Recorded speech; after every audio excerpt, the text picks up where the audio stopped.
Baik, menjelang kedatangan Tahun Baharu 2023, program Munajat Ambang Tahun Baharu kini berlangsung di Masjid Putra Putrajaya. Program dihadiri Perdana Menteri Datuk Seri Anwar Ibrahim. Sama-sama kita ikuti amanat Tahun Baharu beliau.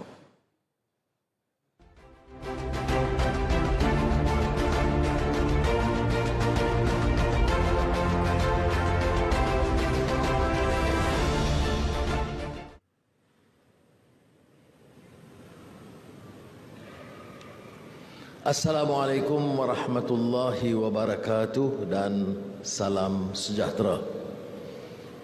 Alhamdulillahillazi arsala rasulahu bil huda wa dinil haqq liyuzhirahu 'ala ad-din kullih wa kafa billahi shahida. Wa usalli wa usallimu ala rasulihil karim wa ala alihi wa sahbihi ajma'in. Saudara Timbalan Perdana Menteri Datuk Seri Zahid Hamidi, Saudara Menteri, Imam dan Tentera Kuasa Masjid, Sahibul Samahah Datuk Mufti Wilayah Persekutuan, para penjawat awam, rakan-rakan, jamaah dan rakyat Malaysia umumnya. Kita panjatkan setinggi-tinggi kesyukuran kepada Allah Subhanahu Wa Taala kerana kita dapat membuat sambutan yang sederhana dengan bermunajat kepada Allah Subhanahu Wa Taala. Suatu peralihan daripada kebiasaan. Sudah berlabuh tirai tahun Masihi 2022 dan kelazimannya ada perayaan. Kerajaan Perpaduan mengambil keputusan membatalkan kerana pertamanya kita masih bergelut dengan COVID-19 yang belum dapat ditangani sepenuhnya. Kita menyaksikan keluarga kita khususnya di Pantai Timur yang sengsara akibat daripada monsun, taifun dan juga musim banjir akhir tahun dan awal tahun depan yang mungkin akan memberi kesan di Sabah dan Sarawak. Inilah ikhtiar kita. Betapapun usaha kita meringankan beban mereka, mengurangkan tekanan, tetapi tidak terlepas daripada fatawakkal 'ala Allah. Innallaha yuhibbul mutawakkilin. Karena Allah sesungguhnya kasih kepada orang yang menyerah kepada Allah SWT. Ikhtiar kita akan kita teruskan. Kita bersyukur kerana kita dapat menjamin suatu suasana politik yang stabil setelah bergelut dengan simpang siur yang seolah-olah tidak berkesudahan. Kita harus memanfaatkan kekuatan yang ada untuk menjana pertumbuhan ekonomi yang lebih meyakinkan. Maka pusat tumpuan kerajaan perpaduan sekarang adalah untuk mencari segala usaha, meningkatkan segala usaha untuk memastikan ada keyakinan terhadap negara kerana kestabilan. Ada keyakinan kerana sistem politik dan tadbir urus tata kelola yang lebih baik, yang bersih dari rasuah dan penyalahgunaan kuasa. Dan tentunya untuk awal tahun depan kita dapat senarai pelabur-pelabur dari Eropah, Amerika, China dan India dan juga beberapa negara di sekitar ASEAN yang akan hadir melihat sendiri perkembangan di Malaysia, dan kita harap ada tumpuan baru yang boleh meningkatkan dan memacu pertumbuhan ekonomi yang lebih meyakinkan. Ini perlu kerana negara ini, Malaysia ini adalah negara perdagangan. Selama ini mencatat kadar pertumbuhan ekonomi itu adalah berdasarkan usaha kita menerima pelaburan dalam negara, domestik, dan juga luar negara. Apakah langkah harus diambil selain berstabilan politik dan tadbir urus dan tata kelola yang lebih tersusun baik? Ialah dengan usaha mempercepat proses kelulusan, dengan menjamin kepada mereka bahawa Malaysia ini tempat bukan untuk orang pemimpin-pemimpin menggondol kekayaan, bukan mencari helah menerima komisen, tapi berkhidmat lillahi ta'ala dengan ikhtiar kita untuk menjana pertumbuhan dan memberi kebajikan, menjamin kebajikan dan khidmat kepada rakyat. Dari segi peluang pekerjaan, dari segi kemudahan-kemudahan lain, supaya negara kita dapat mencatat suatu kadar pertumbuhan yang boleh akhirnya memberi kesan kepada rakyat. Pendekatan kita juga berbeza. Kita sudah mendengar lama tentang anjakan paradigma, tetapi kadang-kadang slogan itu bunyinya memukau, tetapi tidak diterjemahkan dalam bentuk amal. Jadi sebab itu kita harus teliti apa maksud kita membuat sedikit anjakan paradigma, perubahan daripada cara lama. Ini adalah bagi saya sangat kritikal. Kerana kalau kita gunakan slogan anjakan, umpamanya dalam melihat pembangunan, apakah kita harus izinkan pembangunan dengan gedung raksasa, dengan projek mega, dengan semua kemewahan, tetapi tidak mempedulikan nasib rakyatnya melarat? Mana-mana negara tentunya akan melihat keperluan menjana pertumbuhan. Masjid tentunya lebih besar dan lebih gagah dan lebih indah, ya.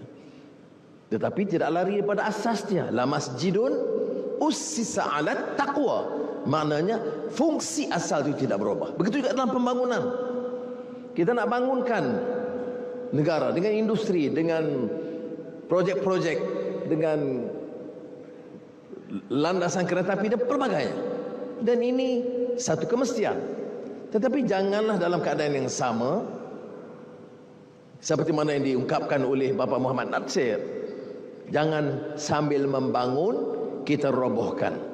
Kita bangunkan gedung dan industri dan projek mega, tapi kita kerobohkan manusia di dalamnya, kerana habuan dan perolehan keuntungan bagi syarikat-syarikat besar itu jenuh melimpah ranah, tetapi upah kepada pekerja itu terlalu rendah, tidak setimpal ketimbang keuntungan yang mereka peroleh.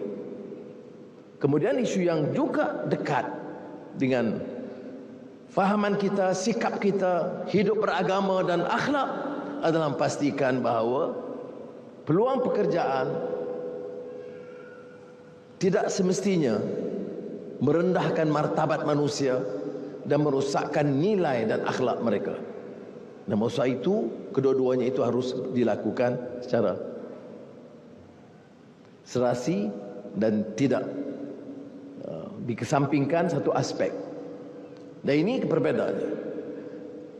Baru-baru ini bila saya ke Dewan Bandaraya, saya menekan ke perkara yang sama. Bandaraya itu dikenali dengan lebuh raya yang indah, bangunan-bangunan gemerlapan, tetapi gerai-gerai kecil bagi penjajah dan peniaga kecil itu tidak terurus. Gerai-gerai itu masih di tahap tahun 1960-an, bangunan sudah 2020-an. Maka elok kita gunakan pendekatan paradigma yang menetapkan bahawa keadilan ini bagi semua rakyat.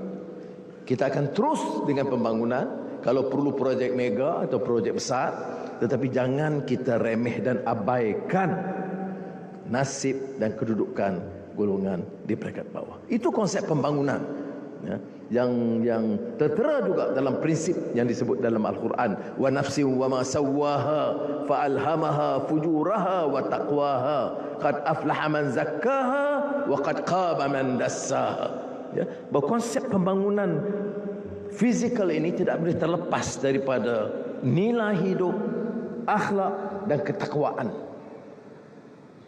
Dan saya percaya rakan-rakan pejabat awam dan badan penguatkuasaan akan mengambil kira secara serius. Sebulan berlalu sejak saya mengambil alih pimpinan di negara ini. Ada perubahan, tetapi saya beritahu kepada rakan-rakan menteri tadi, ada bidang-bidang penguasaan kelompok kecil yang masih cuai dan meneruskan adegan lama, mengutip habuan, menetapkan kos tambahan, menentukan ada hadiah-hadiah besar.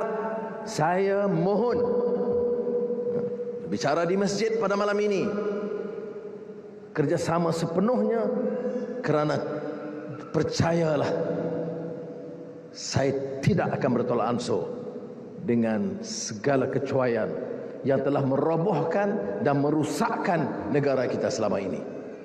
Saya mohon kerjasama kerana saya tahu sejumlah besar nyawa awam dan badan penguasaan mengerti dan faham, tetapi kelompok kecil ini mesti dihapuskan. Mudah-mudahan ada keinsafan untuk melakukan perubahan. Jika tidak, tindakan tegas dan keras harus diambil. Ada juga suara-suara yang mempertikaikan langkah ini dan saya fikir biasa. Saya sebut dan popularkan istilah pertanggungjawaban demokrasi, democratic accountability. Maknanya kalau sistem demokrasi itu menetapkan negara hukum, badan penguasaan yang profesional, media yang bebas, benar, tetapi mesti ada pertanggungjawabannya. Maknanya tidak boleh kita biarkan dan izinkan aspek-aspek anak-anak yang boleh menggugat dan merusakkan tunggak demokrasi negara kita. Kita berdepan juga dengan negara dalam masalah di negara kita, seperti isu perkauman yang sempit dan faham agama yang pantas menghukum dan tidak bertandaskan kepada fakta. Saya ingin menggesa rakan-rakan, tingkatkan dakwah. Masjid-masjid harus diimarahkan, dan kita dalam Kerajaan Perpaduan akan memastikan bahawa acara-acara mengimarahkan masjid, pengajian, latihan, terutama bagi anak-anak muda, harus diperhebatkan. Tapi harus dibedakan dengan menjadikan gelanggang ini gelanggang untuk adu domba, menanam kebencian. Negara ini kita tahu adalah negara pelbagai kaum dan pelbagai agama. Islam tegak sebagai agama persekutuan. Maka saya tidak perlu mohon maaf untuk berbicara suatu mesej kepada negara dari masjid. Itu boleh diterima. Tapi mesejnya itu adalah kepada orang Islam dan juga bukan Islam, bahawa kita mahu ada peningkatan kefahaman agama, bukan sahaja di kalangan orang Islam dan juga bukan Islam. Jika tidak, bibit-bibit Islamofobia yang tertanam dari zaman penjajah itu mungkin mempengaruhi dan mengelirukan kita. Tetapi harus kita bedakan dengan usaha untuk sama ada meremehkan agama satu pihak, atau di satu pihak menjadi agama itu bukan bahan dakwahan membawa kasih sayang dan bil hikmah wal mauzatil hasanah wajadilhum billati hiya ahsan, bukan ke arah kebaikan lagi, tetapi permusuhan. Cuba kita renung sejarah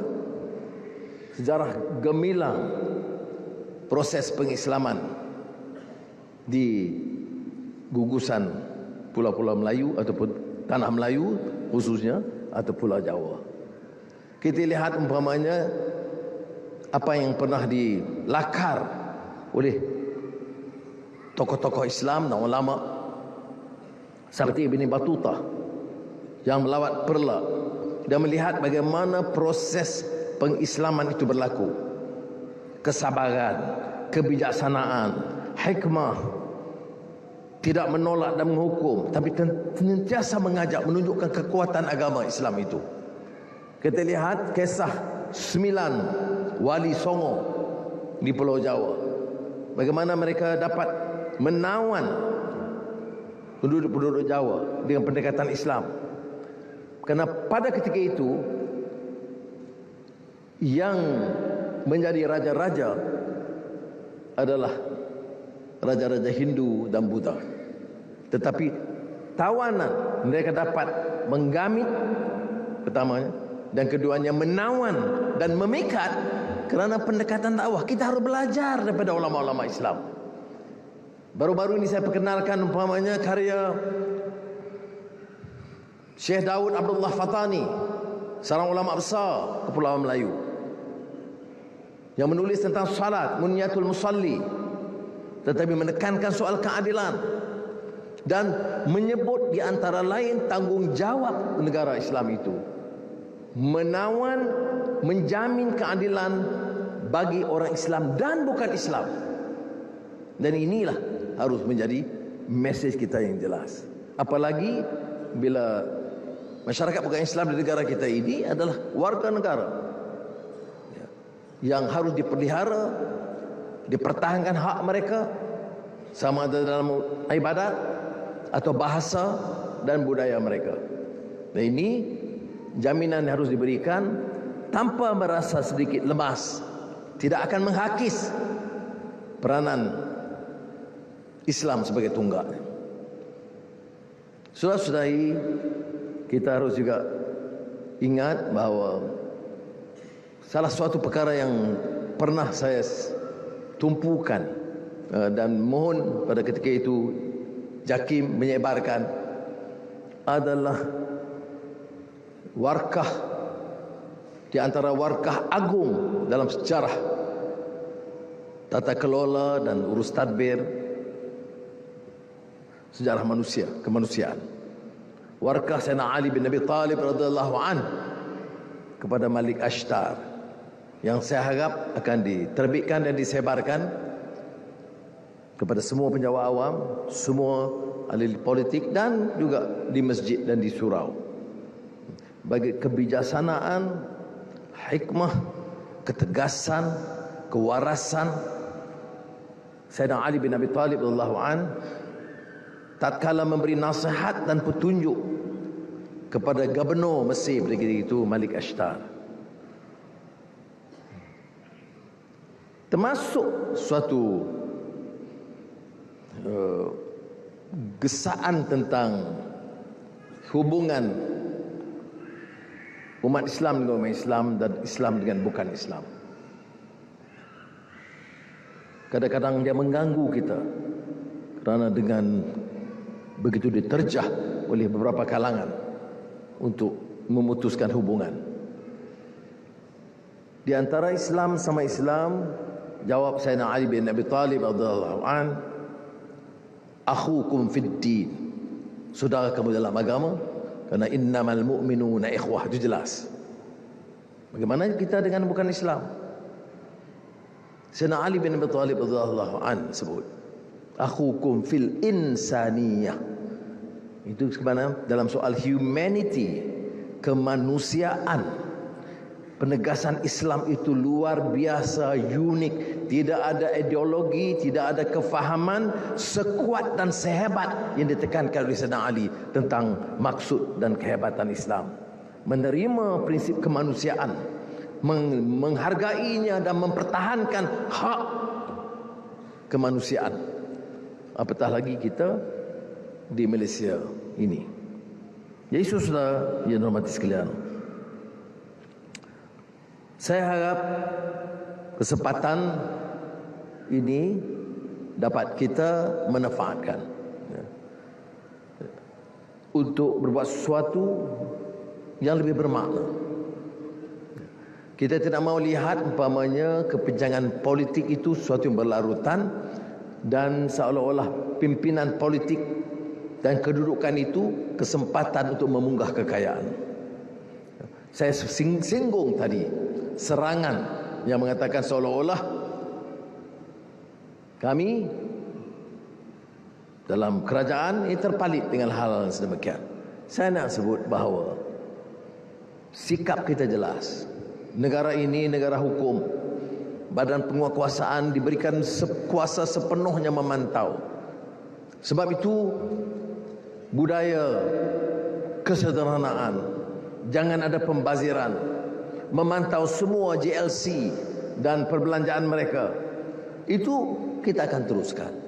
Tapi saya nak nasihat juga rakan-rakan saya yang lain yang bercakap soal bersih dan hari-hari saban hari menyerang beberapa tokoh dalam kerajaan perpaduan. Apatah lagi orang-orang yang pernah menjadi Menteri Kewangan, Perdana Menteri, yang tatkala mereka berkuasa itu bukan dipunggahnya ratusan juta ringgit, bilion ringgit dipunggah.